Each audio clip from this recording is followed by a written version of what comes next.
This is one major quality a man must possess or have before you accept his proposal or agree to marry him. He must love God and humanity. Are you hearing me? The man that wants to marry you must love God and humanity. You must see genuine love for God and humanity. Otherwise, don't marry him. Because his assignment in your life is to love you. His assignment is to love you. So you have to be sure that he loves God with all his heart. And then he loves people.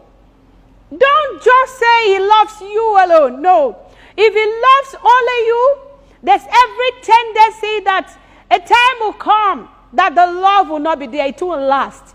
But if love flows out of him or through him to others and to God, you can be sure that this man is your own. The assignment of a man in your life is to love you unconditionally. So you have to check him out in this perspective, in this area.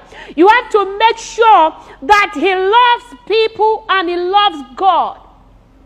Does he love people who are poor? Does he love the poor? Does he love people who can't give him anything? Does he love people who cannot do him anything? All right, who cannot give him anything, who can't bless him? That's people who are dejected, people who are not up to his standard. Or does he look down on them? Is he someone that loves people? Does he like people? Does he love them? Does he love God?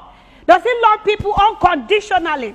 Look around the people around him. How does he treat them?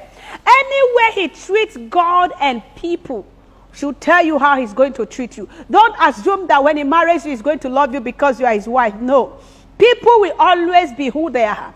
That man you want to marry has built up or formed a certain character in that area of love. All right? So you need to know which one has it developed. Which one does it have? Because people give what they have. It's what someone has that he will give.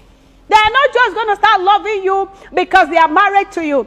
Does he love the people around him? How does he treat his family members? How does he treat his friends? How does he treat outsiders? And how does he treat God? Most importantly, he must love God. Because a man that loves God and references God will never maltreat you. Anybody who does not have the capacity to love God can't love you. Until a person loves God genuinely, they cannot love you unconditionally. It is the love of God that makes a man to love his wife regardless of whatever he faces in the marriage. A man who doesn't love God, does not reverence God, can't remain in the marriage when there are some certain kind of challenges, marriage challenges. Because marriage has many faces. There are faces of challenges. There are times, just like Abraham and Sarah, that some persons will have to wait for the fruit of the womb. All right? Now, is it able to stand with you when there is such a situation, or will it just back out and back up? Because he does not love God.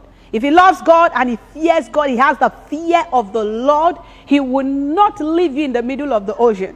You need to be sure that this man loves God before you marry him or accept to marry him. The Bible says in 1 John chapter 4, verse 7, it says, whoever loves God must love human beings, must love people. The sign or what you should look out for in that born again man that you want to marry, because he has to be born again. You have no business with any man that's not born again. I'm talking about kingdom marriage. You have no business with a man who is not born again. I've always said that Adam was in the presence of God when God created Eve and gave to him. God did not give Adam a wife hovering around anywhere that does not glorify him.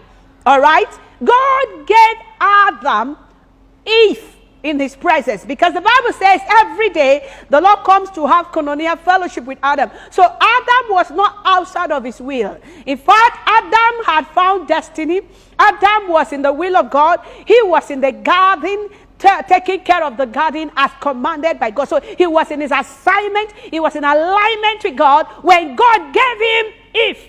So don't marry a man who does not love God who does not have the fear of the Lord, and who does not love humanity, and be hoping that he will love you well. No, he can't love you the way he should. He can't love you unconditionally unless he has the fear of God. A man who fears God will not do some certain things to you, because he knows that he's not only responsible to love you, he's not only obligated to love you, also he's answerable to God. All right? God bless you. Till I see you again on another morning.